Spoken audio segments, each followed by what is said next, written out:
ఇప్పుడు జగన్మోహన్ రెడ్డి గారు 2009 సెప్టెంబర్ 2వ తారీఖున రాజశేఖర రెడ్డి గారు చనిపోయిన రోజు నుంచి జగన్మోహన్ రెడ్డి గారు యుద్ధం ప్రకటించాడు. సోనియా గాంధీతో ఢీకొట్టి, చంద్రబాబును ఢీకొట్టి 16 నెలలు జైలు జీవితం అనుభవించి ఈ రాష్ట్రంలో తెలుగుదేశం పార్టీకి, కాంగ్రెస్ పార్టీకి డిపాజిట్లు పోగొట్టి, కాంగ్రెస్ పార్టీని ఈ రాష్ట్రంలో కూకటి వేళ్లతో సహా పెగిలించి, చంద్రబాబు నాయుడు 40 సంవత్సరాలు అనుభవం ఉన్నటువంటి వ్యక్తిని 23 సీట్లకు పరిమితం చేసి 151 సీట్లతో పవన్ కళ్యాణ్ని 2 చోట్ల కూడా చిత్తుగా ఓడించి, చంద్రబాబు నాయుడు తనయుడు లోకేష్ని మంగళగిరిలో మట్టి కరిపించి ఆయన అభ్యర్థుల మీద వీళ్ళని ఓడించి ఈ రాష్ట్రంలో ముఖ్యమంత్రిగా జైత్రయాత్ర జగన్మోహన్ రెడ్డి గారు కొనసాగిస్తున్నారు. పవన్ కళ్యాణ్, చంద్రబాబు నాయుడు, లోకేష్ ఇప్పుడేమైనా యుద్ధ పేరు మోగించి, గంటలు మోగించి, పిల్లి మేడలో గంటలు కట్టుకొని చచ్చి ఉంటారు నిన్న మొన్న. జగన్మోహన్ రెడ్డి గారు 2009లోనే యుద్ధ పేరు మోగించాడు, సోనియా గాంధీని మట్టి గరిపించాడు, చంద్రబాబు నాయుడిని భూస్థాపితం చేశాడు, పవన్ కళ్యాణ్ 2 చోట్ల చిత్తుగా ఓడించాడు, పప్పు గారిని, లోకేష్ గారిని మంగళగిరిలో సమాధి చేశాడు.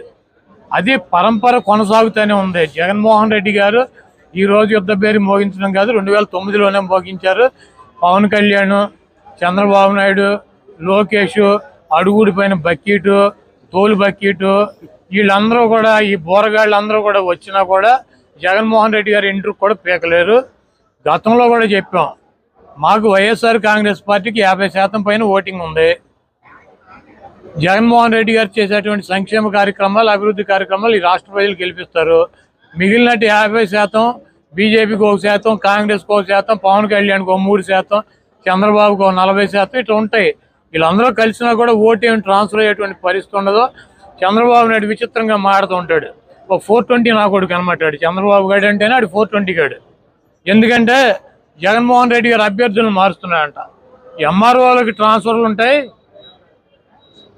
అధికారులకు ట్రాన్స్ఫర్లు ఉంటాయి, ఎమ్మెల్యేలకు కూడా ట్రాన్స్ఫర్లు ఉంటాయి అంటాడు. మరి వీడి 420 గాడు 78లో కుప్పంలో పోటీ చేశాడు, చంద్రగిరిలో పోటీ చేశాడు 78లో కాంగ్రెస్ పార్టీ తరఫున. కుప్పం నుంచి చంద్రగిరి 110 కిలోమీటర్లు. ఈయన పోటీ చేసిన చంద్రగిరి నుంచి కుప్పం 110 కిలోమీటర్లు, కర్ణాటక బోర్డర్లో, తమిళనాడు బోర్డర్లో ఉంటుంది అది.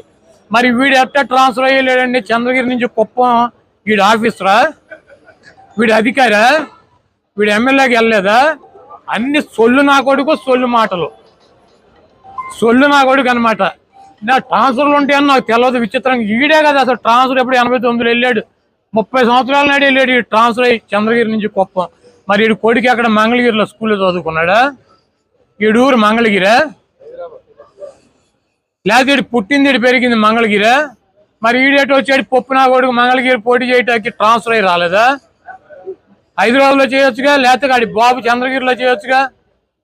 మరి పవన్ కళ్యాణ్ భీమవరంలో పుట్టి గోళీలు ఆడాడా, లేదా గాజువాకులో సంక్రాంతాడా?